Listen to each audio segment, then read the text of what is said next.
Ici, je ne parle que de Jésus. Assemblée de saints pour la rencontre. Je dis ceci. Depuis la Pentecôte, c'était Jésus en esprit qui commence une autre mission.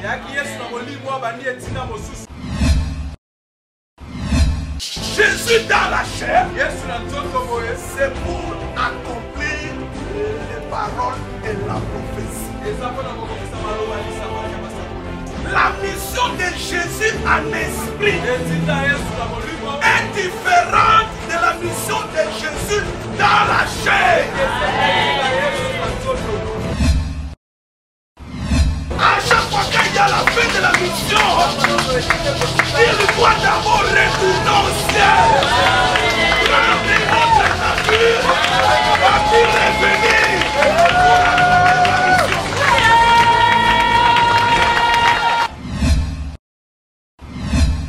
Le thème de ce matin, Jésus dans la chair et en esprit. Jésus dans la chair et en esprit. Ceux qui savent écrire, écrivez. Ça va vous aider. Prenons les Écritures maintenant. On peut se tenir debout pour faire la lecture. Moi, je vais prendre Matthieu, le chapitre 1er, le verset 18 à 22, à 23, Le frère Patrick, toi, tu vas nous prendre Matthieu 5, verset 17. Frère Fonquin, toi, tu vas nous prendre Jean 19, verset 30. Et on prend d'abord cette partie-là. Et après, on va faire la lecture pour la deuxième partie. Matthieu, le premier chapitre, du 18e au 23e verset. Vous êtes prêts? Voici de quelle manière arriva la naissance de Jésus-Christ. Marie, sa mère, ayant été fiancée à Joseph, se trouva enceinte par la vertu du Saint-Esprit, avant qu'ils ne aient habité ensemble. Joseph, son époux, qui était un homme de bien, et qui ne voulait pas la diffamer, se proposa de rompre secrètement avec elle.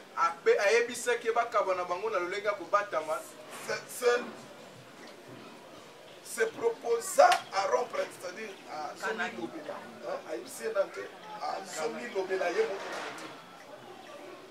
se proposa de rompre secrètement avec elle. Comme il pensait, voici un ange du Seigneur lui apparut en songe et dit: Joseph, fils de David, ne crains pas de prendre Marie avec toi, car l'enfant qu'elle a conçu vient du Saint-Esprit. Elle enfantera un fils, et tu lui donneras le nom de Jésus. C'est lui qui sauvera son peuple de ses péchés. Écoutez maintenant le verset 22. Tout cela arriva afin que s'accomplisse ce que le Seigneur avait annoncé par les prophètes. Je reprends. Tout cela arriva afin que s'accomplisse ce que le Seigneur avait annoncé par les prophètes. Qu'est-ce que le Seigneur avait annoncé? Voici la Vierge sera enceinte Elle enfantera un fils. On lui donnera le nom d'Emmanuel. C'est la vérité. On dit que cela va arriver. Comme cela fut annoncé. Hey. Afin que ça s'accomplisse. Ce que les prophètes avaient annoncé. Accompli. Écoutez bien. Matthieu 5. Matthieu 5. Il dit ceci. Ne croyez pas que je sois venu pour abolir la loi ou les prophètes. Je suis venu non pour abolir, mais pour accomplir. C'est que Jésus dit. Je suis venu. Quand il dit je suis venu là, je vous pose d'abord vous la question. Il est en esprit ou il est dans la chair? Il dit je suis venu dans la chair. C'est pour accomplir la loi et les prophètes. Jean 19, verset 30. Oui. Quand Jésus ait pris le vinaigre et il dit, tout est accompli. Il baissa la tête, il rendit l'esprit. Quand Jésus a tout accompli dans le parcours, maintenant à la croix il dit tout est accompli. C'est facile, tu dis ça facilement. Aujourd'hui on va t'expliquer. Seigneur, toi qui veux que les gens puissent te connaître, et ainsi tu as envoyé le Saint-Esprit selon qu'il a été dit. Quand le Saint-Esprit viendra, il vous enseignera. Voici le moment d'enseigner ton peuple, afin que ce peuple puisse grandir dans la connaissance de ton Saint-Nom. Que toutes choses se fassent pour ta gloire et pour notre édification. Au nom de Jésus-Christ de Nazareth. Amen. Mettez-vous. Suivez-moi attentivement. Si tu ne comprends rien, tu poses la question. Mes frères et sœurs, le thème de ce matin, Jésus dans la chair et en esprit. Avant que Jésus ne soit né dans la chair, ces choses-là ont été annoncées par les prophètes. Quand vous prenez le prophète Esaïe, là nous sommes dans Esaïe chapitre 9, le verset 5. Ces choses ont été annoncées des milliers des années avant que Jésus ne vienne dans la chair. Donc Dieu par la bouche des prophètes avait déjà annoncé qu'un fils va naître. Il naîtra d'une vierge fille. Et ce fils-là, pourquoi maintenant il va venir? C'est l'ange qui vient donner la raison de sa venue à Joseph. Lorsque Marie était grosse, elle était fiancée à Joseph. Ils n'habitaient pas ensemble. Joseph était chez lui. Marie était encore chez elle. Mais il s'est avéré que pendant qu'ils ne sont pas ensemble, Marie devint grosse. Alors Joseph commençait à raisonner. Il dit mais cette fille elle est comment? On n'est pas ensemble. Mais elle est déjà grosse. Alors Joseph résolut dans son cœur de se séparer avec Marie. Est-ce que quelqu'un me comprend? Comme les choses se passaient dans le cœur de Joseph, et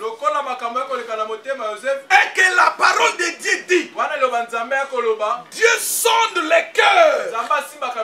Les dieux qui sondent les cœurs, les dieux qui sondent les cœurs, a vu les pensées du cœur de Joseph, que c'était les pensées de la séparation avec Marie. Et Dieu a envoyé l'ange Gabriel. Il dit, Gabriel, va chez Joseph. Pendant que lui dort, donne-lui un songe. Dans ce songe-là, explique-lui pourquoi Marie est grosse. Alors l'ange est venu vers Joseph. Pendant que Joseph dormait, l'ange dit à Joseph, Joseph, ne crains pas de prendre Marie.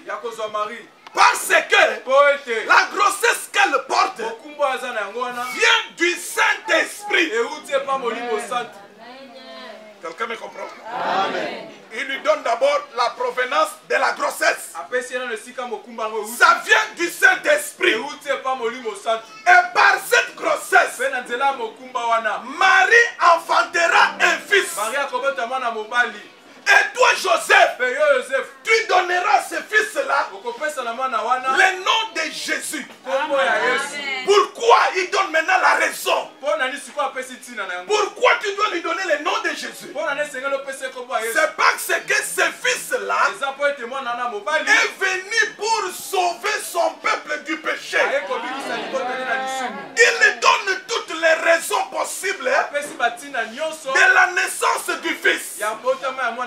Mais ce qui est intéressant, c'est la phrase qui viendra après. Et la parole dit dans Matthieu, toutes ces choses-là arriva afin d'accomplir ce qui avait été annoncé. C'est-à-dire, retenez cela, frères et sœurs, la personne de Jésus physique, de la naissance jusqu'à la mort à la croix, tout ce qui s'est passé dans sa vie était déjà écrit. Je peux vous démontrer parce qu'on n'a pas du temps. Je vous donne des exemples. Regardez, lorsque Jésus est né, il est encore bébé. On l'a mis dans la crèche. Les mages sont venus l'adorer. Et Hérode était au courant. Hérode a dit aux mages, allez adorer. Moi, venez m'informer. Moi aussi, j'irai l'adorer. Et pourtant, Hérode était jaloux. Il voulait tuer l'enfant. Dieu a dit aux mages de rentrer, de ne plus retourner à Jérusalem. Ils sont rentrés dans leur pays. Alors, écoutez. Dieu vint à songe, il dit à Joseph. Il dit, Joseph, quitte Israël. Prends l'enfant.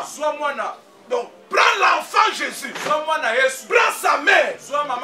Allez en Égypte. Vous cachez là-bas. Mais quand on raconte cette histoire d'aller en Égypte, l'Écriture dit afin ça s'accomplit la parole qui avait été annoncée que je cacherai mon fils loin de l'Égypte. Donc la vie de Jésus était une vie des accomplis. Écoute ce que David disait sur Jésus qui doit venir. Il dit, car des chiens m'environnent, une bande de céréales rôde autour de moi. Ils ont percé mes mains. Regardez. David était un prophète. Dans la vision, il voyait des chiens. Or, les chiens à cette époque-là étaient un animal impur. C'est-à-dire, David prophétisait.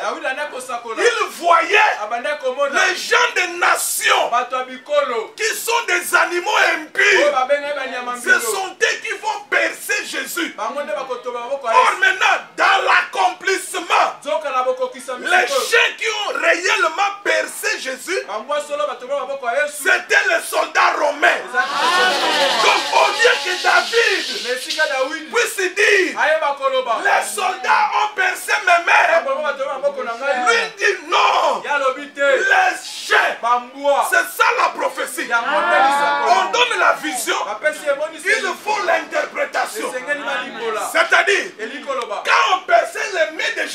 à la croix, c'était pour accomplir ce que David avait annoncé. Quelqu'un me comprend? Dans la chair, retenez cela. Jésus est venu dans la chair. Sa vie dans la chair était pour accomplir. Pour accomplir ce que les prophètes avaient annoncé. Non, tu continues. Il dit encore. Ils ont percé mes mains et mes pieds. C'est pourquoi Jésus, à la croix, on l'a percé. On l'a percé. Aux mains et aux pieds. Regardez. Si aujourd'hui, il y a quelqu'un qui peut dire que Jésus, on ne l'a pas percé, ne l'écoutez pas. Il est menteur. Pourquoi? Parce que la prophétie avait déjà annoncé que celui-là qui mourra, on va le percer. Et cela devrait s'accomplir. Je vous donne directement quelque chose. Les témoins de Jéhovah, ils disent que Jésus est mort à la croix. Non. Il est mort au bois. Et il est mort comme ça. C'est les témoins de Jéhovah qui disent. Aussi tu regardes dans la prophétie, il n'y en a pas, ça n'existe pas la mort comme ça. Ça n'existe pas. Dans la prophétie, c'est Jacob qui nous donne, qui nous montre comment Jésus va mourir. C'est Jacob. Or, la mort de Jésus, regardez, la mort de Jésus, c'était pour accomplir quoi? De prendre la bénédiction du fils aîné, de donner son fils cadet.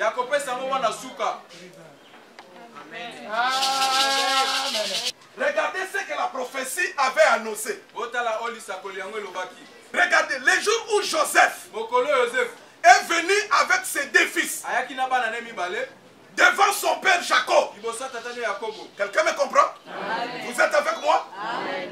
Selon la coutume des Hébreux, donc Hébreux, nous prenons Abraham, Isaac, et maintenant Jacob. Il y avait une coutume maintenant qui se transmettait du père au fils. Il fallait que la bénédiction de Jacob, qu'il la donne au premier fils de Joseph, qui était Manassé. Le deuxième fils de Joseph était Ephraïm. Est-ce que vous me comprenez?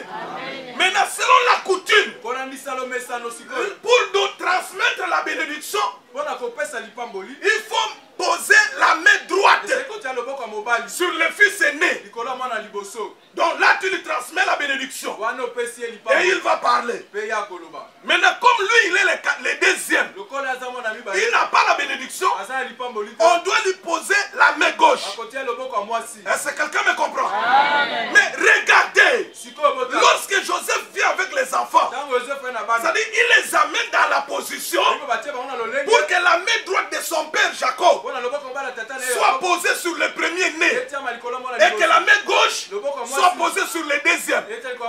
Là, c'est Joseph, il a compris comme ça. Mais dans le plan de Dieu, il fallait que Jacob prophétise sur la mort de Jésus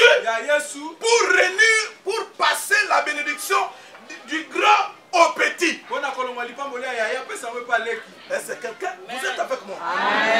Maintenant, regarde ce que Jacob fait. Il pose un acte prophétique. Il prend la main droite. Au lieu de l'amener sur le nez, le yaya, il amène cela sur le petit.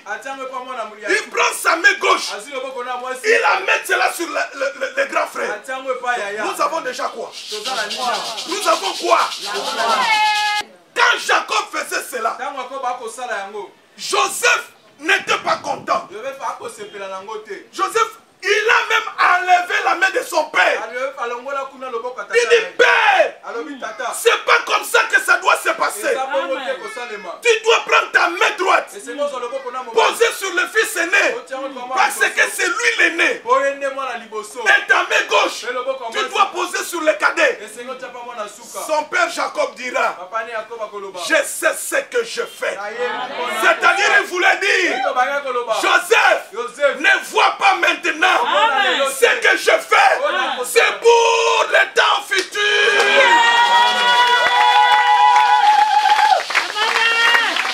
Joseph, il voyait l'aujourd'hui. Joseph voyait Manassé et Ephraïm. Mais Jacob, étant prophète, il voyait les temps à venir. Regardez. Maintenant Jacob, je vous donne l'explication. Jacob, c'est Jésus-Christ. Jésus à la croix. Donc la mort de Jésus à la croix, ça a changé la bénédiction. En réalité, la bénédiction qui est la vie éternelle que nous avons aujourd'hui, ce n'était pas pour nous, c'était pour le Fils aîné de Dieu. Le Fils aîné de Dieu, c'est Israël. C'est Dieu qui le dit dans Exode. Dieu le dit à Pharaon. Il dit, Pharaon, laisse partir mon fils aîné. Comme il y a le fils aîné, c'est qu'il y a encore un autre fils. Le fils aîné de Dieu, c'est Israël. Le deuxième fils de Dieu, c'est nous les gens des nations. La bénédiction de Dieu était pour son fils aîné qui est Israël. Nous les gens des nations, le deuxième fils, on n'avait pas droit à la bénédiction selon la coutume de Dieu. Or la coutume de Dieu, c'est la loi.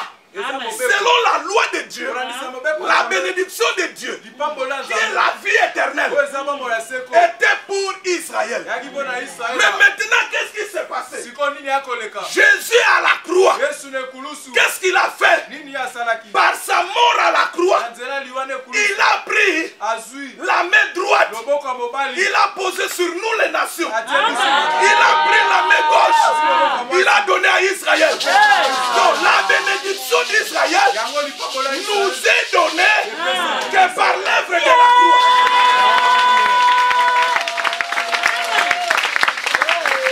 Et tout cela devrait se passer dans la chair. Est-ce que vous me comprenez? Tout cela devrait se passer dans la chair. Donc si aujourd'hui nous sommes bénis par la vie éternelle par rapport à Israël, ne te moque pas d'Israël. Non, c'est la croix de Jésus. C'est pourquoi je vais vous dire quelque chose. Quand Jésus était à la croix, il y avait des voleurs, l'un à sa droite, l'un à sa gauche. L'un des voleurs s'est converti. Le voleur là qui s'est converti, il était à droite.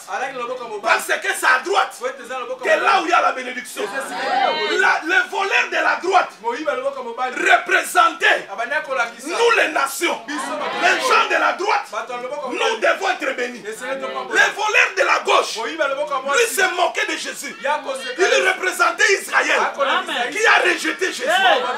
Donc la vie de Jésus, c'était une vie d'accomplissement dans la chair. Donc quand tu vois Jésus faire quelque chose dans la chair, c'est qu'il a accompli quelque chose. Amen. Quelqu'un me comprend? Toute sa vie,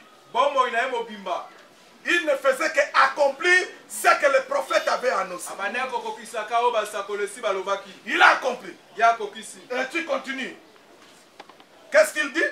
Le prophète, le roi David qui était prophète, parce que c'est l'apôtre Pierre qui nous rassure que David n'était pas seulement roi, il était prophète. Et il dit quoi? Ah, c'est vrai. verset 18. Verset 18, il dit, je pourrais compter tous mes os. oui,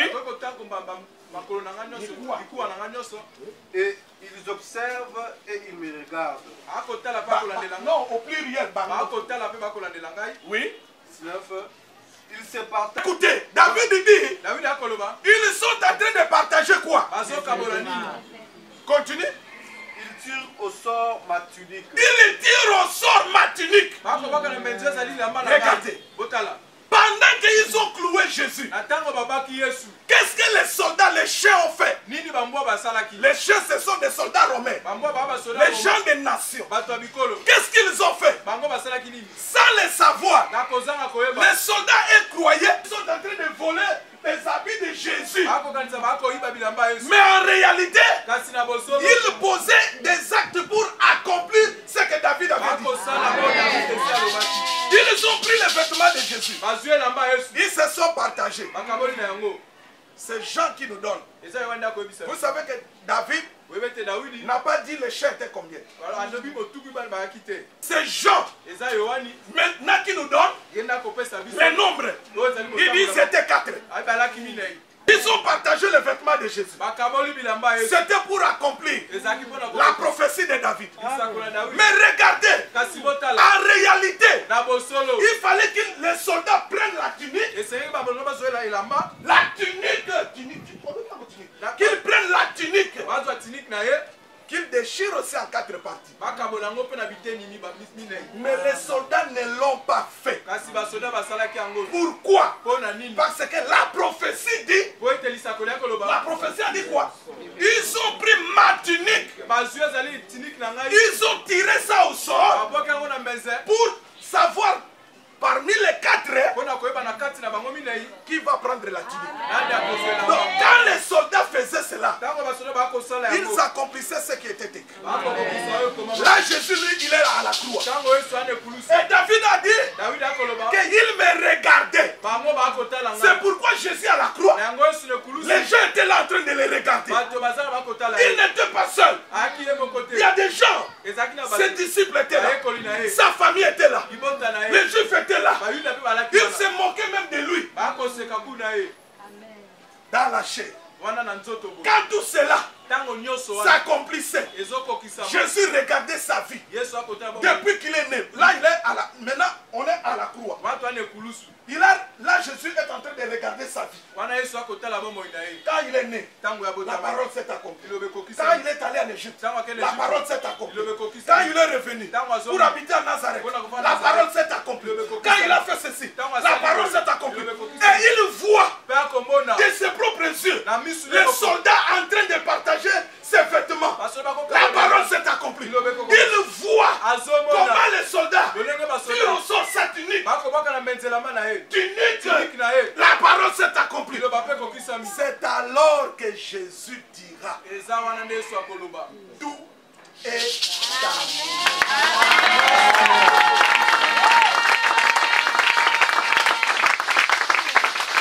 le tout est accompli là. C'est toutes les prophéties. Tout ce qu'on a dit sur Jésus. Quand il viendra dans la chair, c'est que lui va accomplir. Quelqu'un me comprend? Jésus dans la chair, c'est pour accomplir les paroles de la prophétie. Maintenant, dès que on l'a enterré, il est ressuscité. Regardez, quand il était dans le jour de sa chair, il disait ceci: il vous est avantageux que je m'en aille. Si je m'en vais, je vous enverrai le Saint-Esprit. Un jour il est dit encore, quand le Saint-Esprit viendra, il va vous enseigner. Un autre jour, il dit ceci: je ne vous laisserai pas orphelin, je serai avec vous. Un autre jour, il vient, il leur dit: J'ai beaucoup de choses à vous dire. Mais je ne peux pas vous le dire maintenant. Mais quand le consolateur viendra, le Saint-Esprit, lui, il va vous conduire dans la vérité. Lui, il va me glorifier. Est-ce que quelqu'un me comprend? Amen. Est-ce que quelqu'un me comprend? Amen. Dans la chair, il est venu accomplir les prophéties annoncées. Et regardez, quand il termine cette mission dans la chair, il devrait d'abord monter au ciel pour prendre une autre nature, afin de venir encore en esprit pour une autre mission. Et quand il va terminer cette mission dans l'esprit, il va encore rentrer au ciel. Après, il va encore revenir. Là, c'est pas pour les milléniums. Donc, à chaque fois qu'il y a la fin de la mission, il doit d'abord retourner au ciel, prendre une autre nature, puis revenir pour accomplir la mission.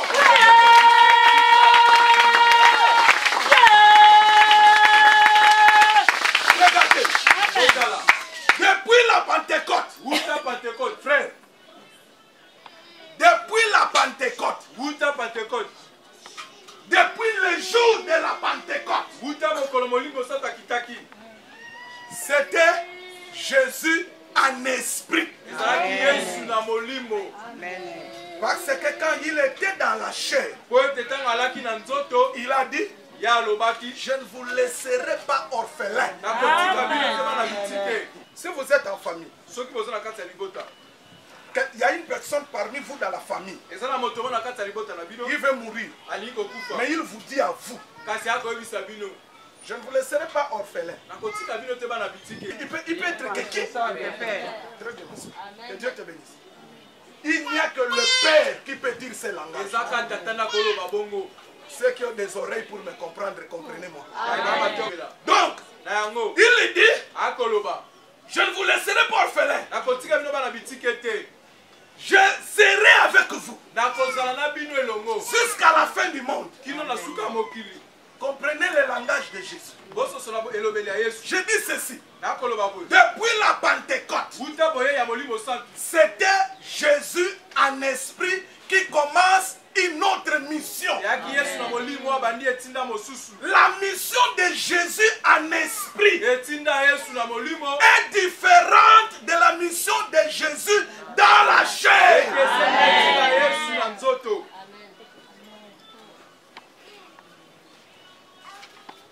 Quand nous on dit comme ça, on va dire non, ils sont des orgueilleux. Ça nous fait mal d'écouter tout ce qui se prêche là. Jésus dans la chair, la mission était d'accomplir la prophétie. Et cette prophétie-là annonçait même sa mort. C'est pourquoi à la croix il a dit tout est accompli. Donc je suis parvenu jusqu'à la mort. Maintenant, en esprit, Jésus commence une autre mission. Suivez-moi. Dans la chair, Jésus n'était qu'en Israël. Il faisait des choses qu'en Israël.